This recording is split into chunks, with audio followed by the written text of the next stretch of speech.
Grown food. Grown food. ASC got produce. ASC about to go cool. Welcome to Food Moves the World podcast. I'm your host, Nicole, and we have Lonzale Ramsey in here joining us. Hey, Lonzale. Hi, thank you so much for inviting me. I'm so happy to be here. Thank you for accepting it. So, Lonzale, can you please tell us a little about who you are for those who may not know who you are? Yeah, well, my name is Lonzale Ramsey Jr. I am originally born and raised in Omaha, Nebraska. I am currently a practicing physician in North Minneapolis at Broadway Family Medicine, at North Memorial's Family Medicine Residency Program, where I train resident physicians. Like I said, born and raised in Omaha, Nebraska. I did my medical school at Howard University in Washington, D.C., and then I had a strong desire to come back to the Midwest. D.C. was a little too far for me. And so Minneapolis was a happy medium between the extreme busyness of Washington, D.C. and Omaha, Nebraska, where I was from. And it's close enough to my family where I can take a road trip home if I want to, but not close enough to where somebody's going to pop up at my door. If that makes sense. Just that little space in between. Cool. So growing up, how was it growing up in Nebraska? So growing up in Omaha, Nebraska was great for me. You frequently hear them talk about the public schools in Omaha, Nebraska, and I really enjoyed it. There were, of course, pluses and minuses. My parents my dad was a police officer, my mom was a cosmetologist, and they really instilled the importance of education to us. Made sure that we were well-rounded, so we all had to play a sport, we all had to play an instrument, and we all had to get straight A's. Fast forward X amount of years, however old I am right now, it worked very well for me. I was very happy to be there for 21 years of my life. I went to Creighton University for undergrad, but then I felt like I needed to start exploring the world, which is why I decided to go to Howard for med school. Cool. Instrument. So you went for med school, not music. What instrument were you playing growing up? So I started out by playing trumpet, and then when I got to high school, I really broadened out. I learned how to play percussion. I learned how to play tuba, trombone, baritone. So basically, like most of the brass instruments I can play. It's one of the things that every so often I wake up and I miss, that artistic side of things. So you don't play at all anymore? I don't play at all anymore. I still have my trumpet. Like I can still kind of get the embouchure together to play a couple notes, but I don't play as much anymore, unfortunately. So my question, you went for school for medical. What interested in you in that field? Because there's not a lot of black representation there, or black men really. So I'm excited to have you here in the seat, and like to know more about that. Yeah, definitely. So a couple different things interested me. Number one, I will always shout out the Health Careers Opportunity Program at Creighton University. That was designed to help to increase interest of African Americans and underrepresented youth in healthcare careers. But when I was in high school, for example, I definitely did not want to be a doctor. I wanted to be an aerospace engineer. Like I loved taking things apart, putting them together. I was a Lego kid. And slowly but surely that program first of all, it gave us like ACT, SAT prep to make sure that we could reach the next stage of education. And then during that whole process, they would every so often sprinkle in like, don't forget about medicine. You want to be a doctor. And I was like, I don't want to be a doctor. I don't want to be a doctor. I don't want to be a nurse. But over time, like that, I'm not going to say it wore me down, but it kind of wore me down. And it helped pique my curiosity about it. And the other side of it actually was seeing my mom. She actually, when I was young, was diagnosed with lupus. It's actually part of the reason why I wore purple today, because it's a color for lupus awareness, excuse me. But seeing her navigate the healthcare system was very difficult. And also seeing how difficult that was until she found a primary care physician who actually happened to be African American, that was able to help her navigate the healthcare system. And so I think fast forward when I actually got into medical school and I was starting to figure out like what I wanted to do with medicine, thinking about that man, Dr. Holyfield, he's retired now. Thinking about him and thinking about one of the other physicians that I encountered while I was in medical school, Dr. Mercy Obamogi, who is a physician, actually has her Juris Doctorate out in Maryland, and seeing how she worked with her patients, because she's a family medicine physician as well. I specifically remember one instance when I was working with her clinic, and I'm a first year medical student, so I don't really know much, and I'm like, so doctor, I think that this person, she says she's taking her medicines, but her blood pressure is high, so, and she's like, she's not taking her medicines. And I'm like, how do you know that? Because she hadn't seen the patient yet. She's like, I know because I saw her daughter yesterday. And I was like, what? But her daughter's not. She's like, yeah, and I saw her daughter's daughter. And she's like, yeah, I see 3 generations of that family. And that there just like blew me away. That for a family medicine physician to have that ability to see the entire family and have the entire family trust you. So that was like my driving factor. It was like, okay, I want to do family medicine. Like, I want that. And so now, I'm fortunate enough to be a full practicing family medicine physician. I see from birth through, 90s, 100-year-old patients. I am fortunate enough to, like I said, I do full spectrum. So I also do lower risk obstetrics and actually help bring babies into this world and help mothers with their birth plans and help mothers through the birth process. And so through all of that, like, that is part of what drives me and keeps me going through this. Yeah, you just shared a lot, and I have a few questions. So I really zoomed in when you said Lupus Awareness Month, because I do have family members who are survivors of lupus, and also a question. So it was like family medicine. What's the difference from family medicine and just, I guess, a regular doctor? Yeah. So it's one of those weird things when you say your primary care doctor, and those can come from a lot of different specialties. So the big 3 that we really think about are family medicine, internal medicine, and pediatrics. And so, of course, pediatrics, everybody knows, like, that's your pediatrician, that's your kid's doctor. But outside of that, adults are usually treated by either a family medicine physician or internal medicine. And those are all just about which residency training you went through. We all learn the basics of primary care. We all learn how to take care of people in the hospital. But the difference is in, like, the unique aspects of the trainings. So I'm not going to speak to internal medicine because I didn't go through internal medicine training. But for family medicine, for example, we spend a lot of time in the outpatient world, in clinic, learning and training how to be an outpatient family medicine, outpatient primary care physician, making sure that we know about cancer screenings and immunization recommendations and the latest evidence for diabetes and blood pressure care and all those types of things. And then we also do some inpatient training. So we learn, okay, if for some reason you ended up in the hospital with your diabetes out of control, or you had a stroke, or you had some type of stomach issue, or whatever it may be, we learn how to take care of those, and we also learn who needs to be brought on board. So people think about, like, primary care outside of the hospital. Well, you're a hospitalist doctor, so for anybody that's in a hospital, you have a hospitalist, which is basically like your primary care doctor in the hospital. And so those are the 2 roles that in training we learn how to do, is how do I be your primary care doctor outside the hospital, and how do we learn how to do that inside the hospital. That was a lot, I'm sorry. Yeah, it's a lot, but it's like, you can always rewind and listen again, right? Yeah. That's the fun part about being on the podcast.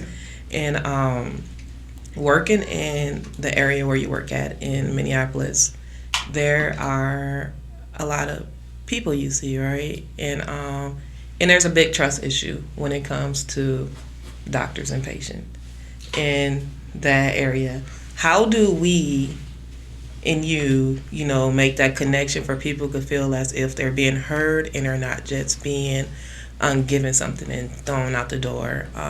A lot of people deal with so much when it comes to there and feel like it's not getting done, so they rather just sit there and suffer in silence. So how do you work with your patient to help them understand, like, I got you?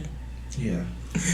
So that is a very difficult question as well, because I'll say from both sides, and I will let a lot of patients know if they go home, a lot of times they feel like they haven't been heard. And us as physicians, we share that frustration. Sometimes a lot of it is because of the system that is set up in healthcare, and the fact that, for a lot of physicians, and patients probably don't even realize this, we have 15 to 20 minutes to address you as a human being. And I don't know how you feel about that, but I know a lot of us is like, wait, I'm more than 15 minutes. I'm more than 20 minutes, right? And so a lot of times we have to do this quick assessment, diagnosis, give you something that hopefully will be helpful, and get on to the next one in that time period. But in the meantime, you feel like, wait, well, how's he leaving already? Like, we just got started. Right. And so we share that a lot of times. But for me personally, a lot of it is bringing you into the plan. I feel personally, my job as a physician is not only to diagnose and treat you, but to educate you with what science has shown is likely going on with your body. And so saying hey, I think this is what's going on. These are the options for potentially treating that. What do you think about those options? Giving people choice instead of just saying you got diabetes, take this medicine, go home, right? And a lot of people don't feel heard through that. But bringing people in with a plan, educating them, I feel like is a lot of time the first step. And yeah, I'm not going to sit here and say I'm a magician and I'm going to solve everybody's problem. And I apologize for those that come in and expect that, because that's not real. But I'm going to do everything I can to work with you to solve this issue, to help it get better, to make you feel heard and understood, and like I said, bring you in on the plan and let you have the options on what you want your treatment plan to look like. Right, so it's more so of a team, we in this together. 100%. Right, so you have to be a part of it. 100%. And because there are actually studies out there that show what we do in the office is, I'm being extremely generous when I say this, 25% of your health. Right? And so the other 75%, again, like I said, I'm being very generous when I say 25%. The other 75% is you. And if you are not buying into this plan, then I'm doing 0%. Right? And so it's important that when we make up this plan, it's something that you buy into, because that is a small part, and then it's the other parts that when you get a chance to go to the grocery store, or when you get food delivered, is what food are you getting delivered? What medications do you want to get delivered? What medications are you able to pay for? And if you don't have buy-in, if you aren't contributing, I don't know if I'll say contributing, but if you aren't a big part of that, of developing that plan, a lot of those issues can get missed. And so ultimately the underlying issue doesn't get solved. So, in my work, I work with the community, and we have these type of conversations. And one that just keep popping in my head is the ones I don't know what the doctor be saying. I just be saying, I'm like, you have to let them know that you don't understand so they can explain it to you differently. But if you're agreeing, they're assuming you're agreeing. But they're like, well, I don't want to look stupid in that space. I'm like, how do you look stupid if you're asking questions? And so instead of them getting a clear understanding of what you're saying that can help them, it's more so of, okay, then they go home and still not do what's necessary. So a way of making them comfortable when they come into those spaces, because they already feel guilty in some set, because you send them home with a plan and they come back and it's the same thing. But them not understanding, and so having to make it more so, I don't know, comfortable, or even the board, bring it down no big me, no little you, but together. And so that they can leave empowered, in that space. Yeah, 100%. And this is something that I tell to our residents, which are basically like the doctors that they have done 4 years in medical school. They have the degree, and so for people that are like, resident, like, no, they've done the research, they've done the study, they have a degree, they are a medical doctor or a doctor of osteopathic medicine. Is that, like I said, that education piece is so important. Like you said, and for the patients, it is perfectly fine to ask questions if you don't understand. I encourage you to ask questions if you don't understand. In medical school, we spend 4 years learning a completely different language, which is medicine, so that we can speak from doctor to doctor, or from doctor to nurse, or from doctor to doctor pharmacist. And like the average populace doesn't spend 4 years learning this language. And so it's very important for us as physicians, as pharmacists, as nurses, to remember, hey, I need to translate this back into normal people speak. Yeah. And so people can understand it, like you said. And then we always make sure, like, hey, if you have any questions, please ask them. If you don't understand the plan, please ask, because that is so important if you are actually going to carry through this plan, so to speak.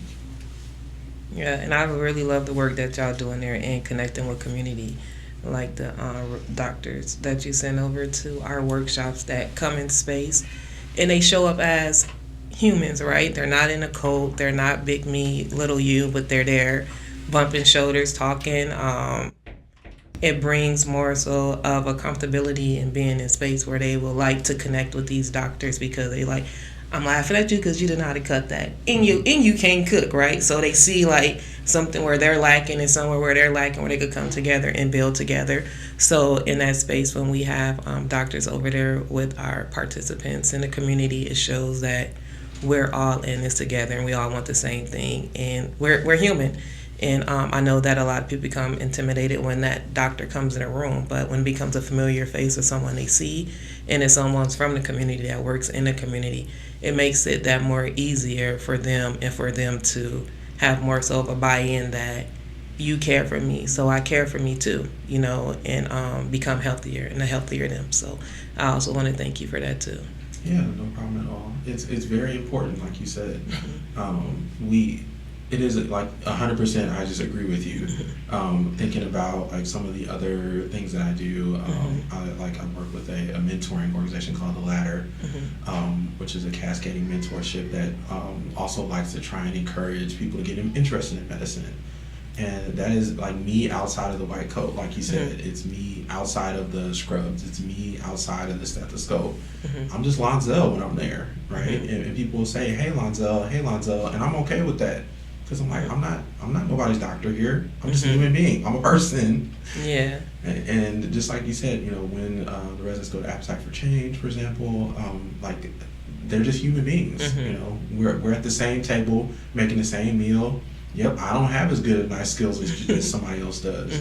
I don't know the difference. I mean, I may not know the difference between like, I'm going to saute this, I'm going to sous vide this. I don't know. Yeah. But somebody else does. Yeah. And that's okay. We're asking questions. Yep. Definitely. So, with their passion and work and your connections of growing it, and what made it so important to you to get in that field was your mother. Yeah. And your mother. So, with a question I'm asking is like, so was your mom surprised when you decided to get into medicine, and her being your inspiration or the one who inspired you? It's funny when you say that, because when people ask me this question, I always reference my mom. I don't know if I've ever actually formally walked up to her and be like, hey, you're part of my inspiration for being in medicine. Sorry, I know. I think maybe it's like an unspoken thing that she knows. Because she also was one that pushed me to continue with that Health Careers Opportunity program. And but my parents have always just been, they're like, hey, whatever you want to do, like, I'm gonna support you, I'm gonna love you, whatever. They were happy when I was really wanting to go into engineering. I mean, my mom may have been slightly less happy because that meant I would have went to a different college. But otherwise, they always supported me. And my mom was overjoyed. She was happy. I think she was probably happy when I decided to do primary care, because that meant she could ask me questions. And she got to trust their source, right? Yep. Like, that's my baby. Yep, exactly. Not going to lead me wrong. Yeah, for a while, until a certain point, I was like, oh, that sounds like a great question for your primary doctor. And it's also that when people are shopping for food, right, and they're in a budget, they're going to look for what fits in their budget. So if they see, oh my God, grapes are so expensive. Grapes are so expensive. I be in the bag, I be like, 1 pound, $4.99, and that pound is so small, and you're like, $12, $15. Dang. So it's like balancing your budget, right? Like if it's not in your budget, you're going to go for what's you could balance in your budget, and not understanding food. You're not knowing if it's good for your body or not, but you know you're getting full. Mm-hmm. But it's like it's not really doing what it needs to do for you. Yeah, it's in there, but it's not really doing what it should do for you. So like having that conversation with people about, yeah, you're eating, but it's not really working for you. It's kind of so working against you, you know, trying to have them to rethink food and try to figure it out, because food eating is hard, especially when you're trying to be healthy on a budget, because when you use the word healthy, it sounds like wealthy, right? Like, I'm not going to be able to get what I want because I really can't afford what I need, so I'm going to eat what I have access to. So, yeah, it's a tough conversation and a question around that, knowing that there's a lot of people who struggle with this current situation in the community. This thought that, like, I have to 100% buy fresh everything, because fresh everything is 100% the best. And, like, we can, if you choose, like, there are tons of studies and things out there that compare fresh versus canned versus frozen. And a lot of them are comparable.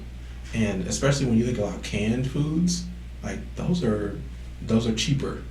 Like, I mean, people still have a budget, don't get it twisted, but if you are deciding between, you know, those fresh green beans that are $1.38 a pound, or a can of green beans that's 68 cents that's 68 cents flat, like, it's okay to go with that can. And people may, like, sometimes, like, think down or look down on it, you know, because I will remember for the longest time I thought green beans were naturally kind of that, like, dusky-ish color. And I was, like, blown away when I was like, what am I eating? Somebody's like, a green bean. I'm like, no, it's not. Like, this green is different. Right, this is like, you know, like forest green. Right. I need that olive green. Right, I need that olive green bean. But there's still lots of nutrition in those green beans, right? You're still getting lots of those vitamins, lots of those minerals, and those are okay. The same thing with frozen foods, you know. They are picked and they are flash frozen, and they maintain so much of the necessary nutrients. And a lot of times when I go to the store, I'll literally do that. I'll grab a green pepper, and then I will go to the frozen food section. I'm like, okay, so this green pepper was, you know, $1, and this bag of diced green peppers is $1.20, and this is 1.5 times what I'm holding in my hand fresh. I'm gonna go with the frozen option, and it's all just to save money. And like I said, the nutrients are similar, are very similar, and so, like, using those other options can be very helpful when people are on a budget, like you said.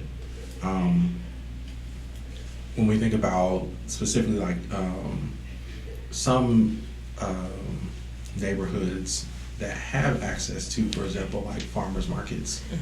That's another, either farmers markets or community gardens or things like that are options too, because a lot of times when people sell those produces, they sell them a lot cheaper than if, like, you went to Cub or Hy-Vee or something like that.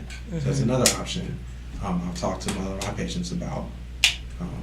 I remember going to the farmer's market and I picked up, like, I think I filled up my counter with fresh produce and it was like $20. And I was like, this is a win. Exactly. So just lots of other options outside of that. Like, I gotta get that fresh, like, off of the shelf, you know, strawberry or green bean or whatever it may be. Yeah. So you dropped a lot of knowledge too with that when shopping for food. I have one more question to ask you before we end. What your legacy? What do you want to be remembered by? Ooh, boy.